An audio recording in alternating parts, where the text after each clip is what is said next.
Everyone, আমার নতুন একটা মিনি ব্লগে তোমাদের সবাইকে অনেক অনেক ওয়েলকাম। তো আমি গ্রিন কালারের কুর্তিটা পরে রেডি হয়ে নিয়েছি আর একদমই সিম্পল মেকআপ করেছি। তারপরে দুজনে মিলে স্কুটি নিয়ে বেরিয়ে পড়েছি বাজারের দিকে। বিকেলবেলা ওয়েদারটা কি সুন্দর লাগছে না রাস্তাঘাটগুলো দেখতে, আমার তো ওয়াও ওয়াও লাগে। তো কোথায় যাচ্ছি সেটাই তো বলা হয়নি তোমাদেরকে, আমরা যাচ্ছি চড়কের মেলা দেখতে। তো তোমরা কারা কারা চড়কের মেলা দেখেছো বলো তো?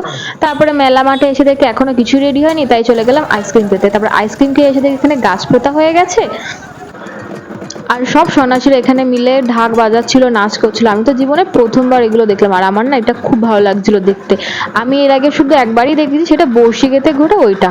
তো তোমরা কারা কারা দেখেছো ওইগুলো আমার কমেন্টস করে জানিও, আর তোমরা কারা কারা এই টাইমটাতে সন্ন্যাস থাকো সেটাও আমাকে জানিও। আর হ্যাঁ, আর কি কি খেলা হলো সেগুলো তোমরা নিজেরাই দেখতে থাকো।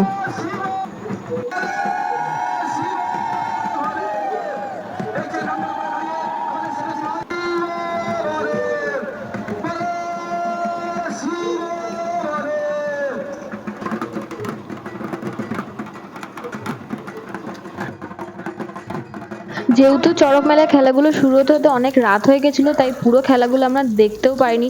যেহেতু বাড়িতে এসে রান্না করতে হতো আর বাড়ির সবার ডিমান্ড ছিল চিলি চিকেন আর রুটি খাবে, তাই আমি বাড়িতে এসে তাড়াতাড়ি করে এখানে চিকেন ম্যারিনেট করে পকোড়া ভাজতে বসিয়ে দিয়েছি। আর আমার এদিকে পকোড়া ভাজা কমপ্লিট হয়ে গেছে। যেহেতু তাড়াতাড়ি রান্না করতে হবে, তাই এক সাইডে আমি চিলি চিকেন বসিয়ে দিয়েছিলাম আর এক সাইডে আমি রুটি ভেজে নিচ্ছিলাম। আরে বন্ধুরা, তোমাদের সকলে যদি আমার এই মিনি ব্লগগুলো ভালো লাগে তাহলে অবশ্যই আমার চ্যানেলটা সাবস্ক্রাইব করে দিও। আর যদি